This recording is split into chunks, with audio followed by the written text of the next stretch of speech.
মদন মিত্রের নিশানায় রাজু বন্দ্যোপাধ্যায়, পাল্টা বিজেপি নেতা।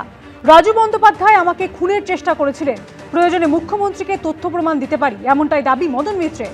2021-এর বিধানসভা নির্বাচনের সময় উনিই আমাকে খুন করতে সুপারি কিলার ভাড়া করেছিলেন। মদন মিত্রের বিরুদ্ধে পাল্টা অভিযোগ রাজু বন্দ্যোপাধ্যায়। মার্ডার হওয়ার ভয় ছিল। আমার লোকাল বিজেপি যে দাঁড়িয়েছিল, ফিট করেছিল যে মদন মিত্রকে মেরে উড়িয়ে দে। আমি তো তার প্রমাণ আছে আমার কাছে, মুখ্যমন্ত্রী চাইলেই আমি দিতে পারি। মানে মুখ্যমন্ত্রী বিজেপি ভালো, মুখ্যমন্ত্রীর বিজেপি ভালো খারাপ সেটা তো অন্য প্রশ্ন। সেদিন যারা অ্যাটাকে ছিল, সেদিন হচ্ছে আমাদের ওখানকার পুলক যে দাঁড়িয়েছিল, রাজু ব্যানার্জি, তারা সুপারি কিলার।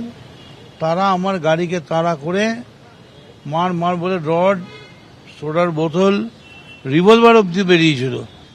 ভিডিও দেখা গেছে যে মার সেই কারণে সেইটা বলেছিল মেরে দিলে আবার ভোট হবে, আমরা জিতবো।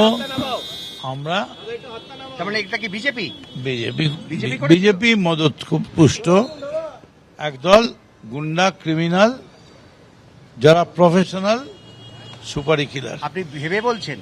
100%। আমায় যদি মুখ্যমন্ত্রী ডাকেন, আমি নিজেকে ধন্য মনে করব এবং মুখ্যমন্ত্রীর কাছে গিয়ে আমি উইথ অল ডকুমেন্ট নিয়ে প্রমাণ করব।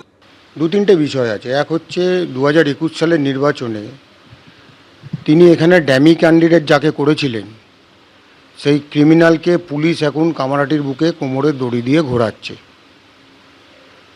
2, তিনি আমাকে খুন করার জন্য 2021 সালের নির্বাচনে তিনি বাইরে থেকে শার্প শুটার ভাড়া করে নিয়ে এসেছিলেন, পুলিশও অভিযোগ করেছে। পুরো কামারাটিটাকে ক্রিমিনালদের আখড়া করে দিয়েছে, এক একটা ক্রিমিনাল বানিয়েছে।